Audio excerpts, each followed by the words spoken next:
ధ్యానాలు ఏంటంటే ఈ పిల్లలు బడి చావా, పిల్లలు బడి చావాలా?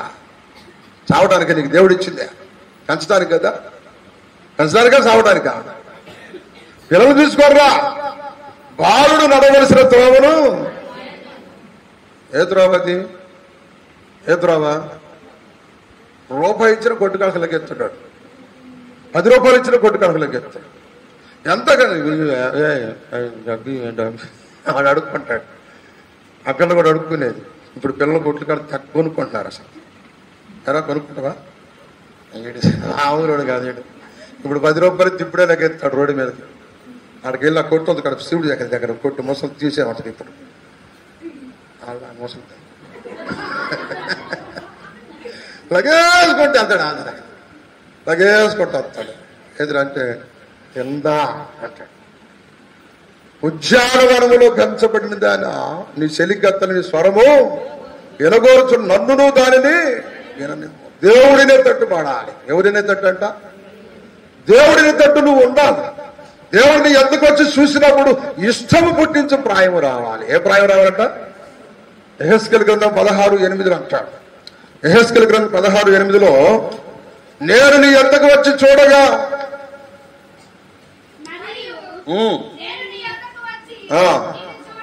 నువ్వు ఆడుండావు, ఇంకాడుండావు. నువ్వు కాదులే, ఏడుంది? బొంతలో ఉంది. పొద్దుపోయిన దాకా బొంతలో ఉంది. పొద్దు పొడిసిన తర్వాత 8 కూడా బొంత తీయదు బయటకి. ఆ బొంతలో నుంచి రావేంది అంటది, రాదు. రాత్రి పొద్దుపోయిన దాకా ఏం వర్క్ అది? ఏ వర్క్?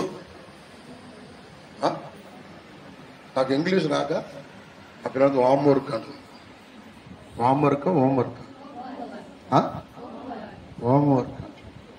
రాత్రి పొద్దుపోయిన దాకా హోంవర్క్ చేసింది. ఆ వర్క్లో ఫోన్ కూడా దగ్గర ఉంది. ఆ వర్క్లో ఈ వర్క్ కూడా అన్నమాట. 8 అయింది, 8 కూడా లేకపోట్లా. ఏదంటే పిల్ల పాప పొద్దుపోయిన దాకా చదువుకుంది. ఆ పిల్ల గదిలి బాగా ఆడుంది. ఆ పిల్ల అటు చదువుకొని 3 పోయినాయి. ఎన్ని పోయినాయి? 3 పోయినాయి. ఇప్పుడు పెళ్లి చేయాలా చదివించాలా? పెళ్లి చేయాలా చదివించాలా? ఇంకొక క్లాసుకి పోవటానికేమో 3 పోయినాయి. ఏం పోయినాయి? 3 పోయినాయి. ఫస్ట్ ఇయర్లో 1, సెకండ్ ఇయర్లో ఇయర్కి 1. అది ఫస్ట్ ఇయర్, సెకండ్ ఇయర్లో 2, ఫస్ట్ ఇయర్లో 1, 3 పోయింది. ఇప్పుడు ఆ పిల్లకి పెళ్లి చేయాలంటే నాకు పెళ్ళి వద్దు ఆట. మరి చదువుకుంటామంటే 3 పోయినాయిగా ఆట. మరి ఏం చేస్తామంటే బొంతలు అవ్వటం, బొంతలు కొనుక్కోనటది, బొత్తాలు కొనుక్కో. పని చేయదు. ఈమె పని చేయకుండా భోజనం చేయదు. ఎవరవే? గొడవద్ది. పని చేయకుండా భోజనం చేయదంట. ఈ పిల్ల పని చేస్తే భోజనం కూడా కొనుక్కో. ఎక్కడుందన్నమాట? సామెతల గ్రంథం 31, సామెతల గ్రంథం 31 అధ్యాయం 24 అమ్మ. ఆమె పని చేయకుండా భోజనం చేయదు అంటాడు.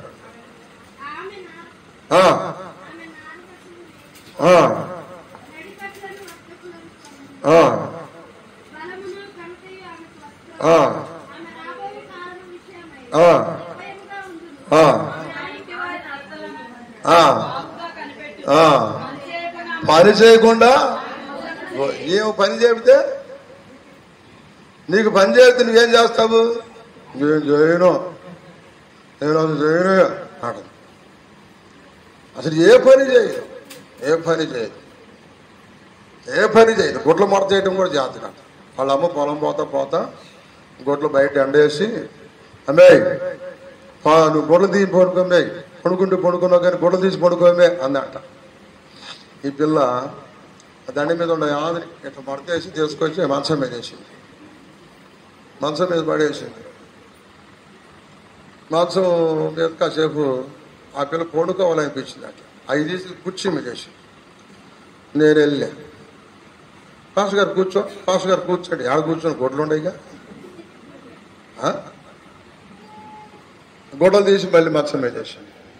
ఇంతేగాని మడతేసి షోకేసులో పెడతాం లేదు, గూట్లో పెడతాం లేదు, మడతేసి పక్కన పెడతాం లేదు.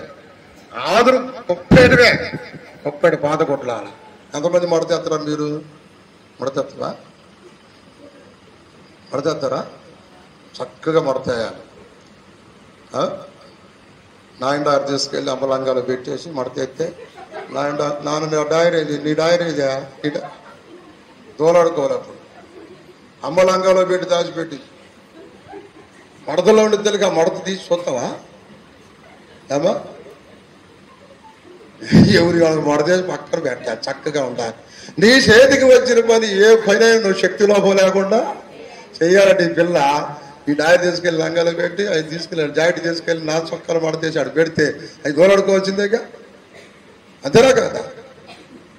నువ్వు అదే నేను చేసే పని ఇంటికాడు ఉండి నీ చదువుకున్న చదువుకి విలువ సంపాదించుకోవద్దు.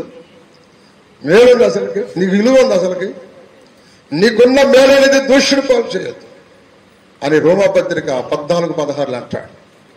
14:16 రోమాపత్రిక మీకున్న మేలైనది దూషణ పాలు కానీకము దేవుని రాజ్యము భోజనమును ప్రాణము కాదు కాని నీతియు సమాధానము పరిశుద్ధ ఆత్మని. దేవుని స్తోత్రం చెప్పండి. హల్లెలూయా.